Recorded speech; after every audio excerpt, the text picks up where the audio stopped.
وإذ يرفع إبراهيم القواعد من البيت وإسماعيل ربنا تقبل منا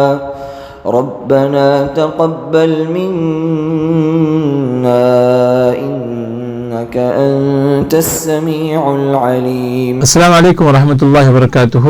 அன்பானவர்களே, ஸ்டுடியோ இஸ்லாம் சேனலில் உங்கள் அனைவரையும் வரவேற்கின்றேன். ஃபயா அஹ்லன் வ சஹ்லன் வ மர்ஹபா. இன்றைய அமர்வில் சொர்க்கத்தில் ஒரு இல்லத்தை பெற்றுத்தரக்கூடிய ஒரு சிறந்த அமலை குறித்து நாம் பார்க்க இருக்கின்றோம். அல்லாஹ்வின் தூதர் ஸல்லல்லாஹு அலைஹி வஸல்லம் கூறினார்கள், இந்த ஹதீஸ் ஸஹீஹுல் ஜாமி' எனும் நூலில் ஹசன் என்ற தரத்தில் பதிவு செய்யப்பட்டிருக்கின்றது. قال رسول الله صلى الله عليه وسلم من عاد مريضا أو زار أخا في الإسلام ناداه مناد أن طبت وطاب ممشاك وتبوأت من الجنة منزلا. ஒருவர் தன் நோய்வாய்ப்பட்ட சகோதரை சந்திக்க செல்கிறார், அல்லது தனது நண்பரை பார்க்க செல்கிறார். ஒரு இஸ்லாமிய சகோதரரை பார்க்க வேண்டும் என்ற அந்த எண்ணத்திலே செல்லும் பொழுது ஒரு வானவர் துஆ செய்கிறார்.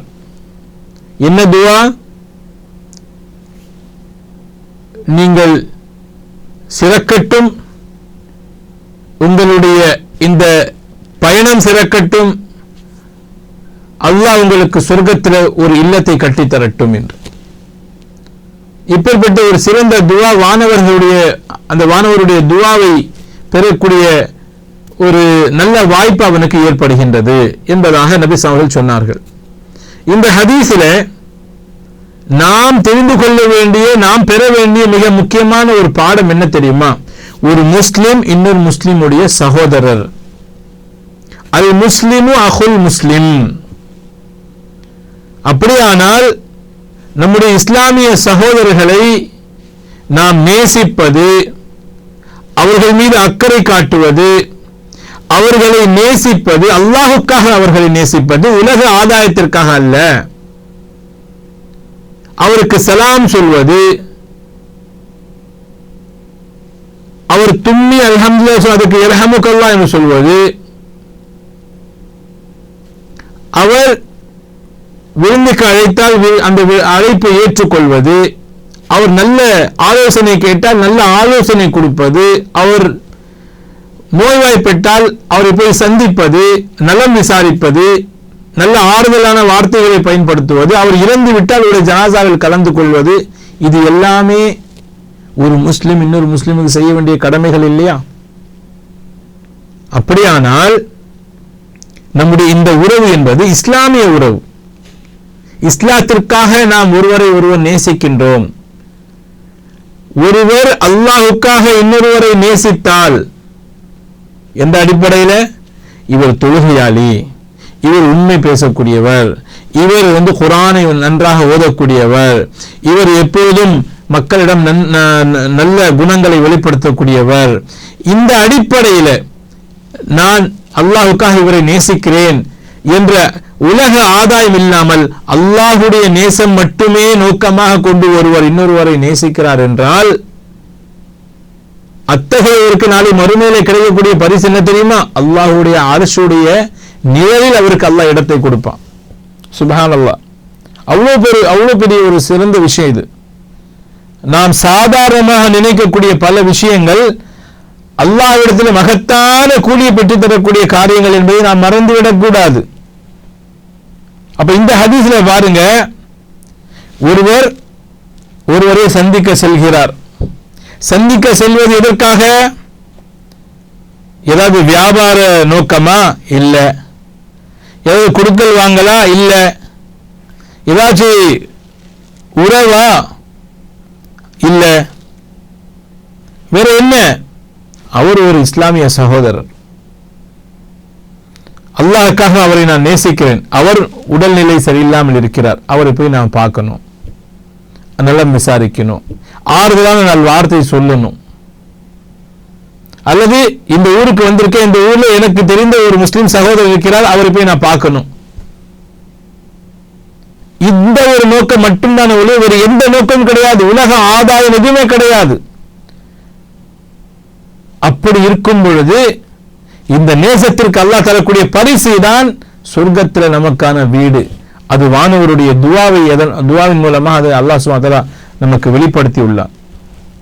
அப்ப கண்ணியத்திற்குரியவர்களே, இந்த உலகம் என்பது அது நேசத்தால், அது அன்பால் தான் அது இயங்குகின்றது. வெறுப்பினால் இந்த உலகம் இயங்கவே இயங்காது. நான் ஒருவரை வெறுக்கின்றேன், அவர் என்னை வெறுக்கிறார், எப்படி உலகம் இயங்கும்? எப்படி நல்ல ஒரு ஆரோக்கியமான ஒரு சமுதாயம் எப்படி உருவாகும்? உருவாகாது. ஒரு சமூகத்தில் சண்டை, சச்சரவு, வெறுப்பு, குரோதம், பகை, இது போன்ற விஷயங்கள் இருந்தால் அந்த சமூகம் ஒருபோதும் வளராது. அன்பாக, பாசமாக, அக்கறையோடு வாழக்கூடியவர்கள், ஒருவரை ஒருவர் விட்டு கொடுக்கக்கூடியவர்கள், அல்லாஹ்வுக்காக சகித்துக் கொள்ளக்கூடியவர்கள், அல்லாஹ்வுக்காக விட்டுக் கொடுக்கக்கூடியவர்கள், அல்லாஹ்வுக்காக நேசிக்கக்கூடியவர்கள், இப்படிப்பட்டவர்கள் தான் இம்மையிலும் அவர்கள் சிறப்பான வாழ்க்கை வாழ முடியும், நிம்மதியான வாழ்க்கை வாழ முடியும், மறுமையிலும் அவர்கள் சிறப்பாக வாழ முடியும். அப்ப இந்த உலகத்தில் அமைதி நிலவுவதற்கு சிறந்த வழி என்ன தெரியுமா? மனிதாபிமானத்தை நாம் நேசிக்கணும். ஒரு மனிதனை மனிதனாக பார்க்க வேண்டும். முதலில் அவன் மனிதன். உங்களுக்கும் அவர்களுக்கு மத்தியில் ஏதாவது பிரச்சனை இருக்கா, உட்கார்ந்து அதை சால்வ் பண்ணுங்க, அந்த பிரச்சனை தீர்ப்பதற்கு முயற்சி பண்ணுங்க. அவர் முஸ்லிமான நண்பராக இருக்கட்டும், அவர் காஃபிரான நண்பராக இருக்கட்டும், வேறு யாராக இருந்தாலும் சரி, உங்களுக்கு வியாபார ரீதியாக, குடும்ப ரீதியாக, பணி ரீதியாக எந்த ஒரு வழியாக ஒரு பிரச்சனை இருந்தாலும் அந்த பிரச்சனையை தீர்த்து வைப்பதற்கான முயற்சி செய்யுங்க. அல்லாஹ் உங்களுக்கு உதவி செய்வான். ஒரு சஹாபி வந்து சொன்னார், எனக்கு சில உறவினர்கள் இருக்கிறாங்க, நான் அவர்களோடு சேர்ந்து வாழ முயற்சிக்கிறேன், அவர்கள் என்னை விட்டு பிரிந்து வாழ நினைக்கிறார்கள். நான் அவரிடம் அறிவாளித்தனமாக நடந்து கொள்கிறேன், அவர்கள் என்னிடம் முட்டாள்தனமாக நடந்து கொள்கிறார்கள், நான் என்ன செய்வது என்று கேட்டார்கள். அப்ப நபி என்ன சொன்னாங்க தெரியுமா? நீங்க தொடர்ந்து உங்களுடைய நல்ல குணத்தை நீங்க வெளிப்படுத்தி கொண்டே இருங்க.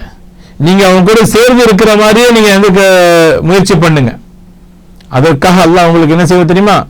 உங்களுக்காக ஒரு வானவரை நியமிப்பான், அவர் உங்களுக்காக துஆ செய்வார். இவங்க ஏதாச்சும் உங்களுக்கு சொன்னாங்கன்னா இவர் வந்து மறுப்பு தெரிவிப்பார். சுப்ஹானல்லாஹ். எனவே கணித்திற்குரியவர்களே, நாம் அல்லாஹுக்காக ஒருவரை ஒருவர் நேசிக்க வேண்டும். ஒரு அழகான ஒரு ஹதீஸை பாருங்க. மன் அஹப்ப லில்லாஹ் வ அப்கத லில்லாஹ் வ ஆதா லில்லாஹ் வ மனஅ லில்லாஹ் ஃபகத் இஸ்தக்மலல் ஈமான். யார் அல்லாஹுக்காக நேசித்தாரோ, யார் அல்லாஹுக்காக வெறுத்தாரோ, யார் அல்லாஹுக்காக கொடுத்தாரோ, யார் அல்லாஹுக்காக தடுத்தாரோ, அவர் ஈமானை பரிபூர்ணமாக்கி கொண்டார்.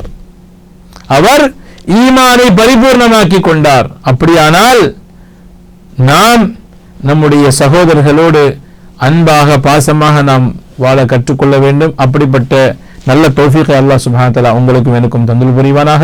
ஆமீன். வாஹிரு தாவானா அல்ஹம்துலில்லாஹி ரப்பில் ஆலமீன். வஸ்ஸலாமு அலைக்கும் வரஹ்மத்துல்லாஹி வபரகாத்துஹு.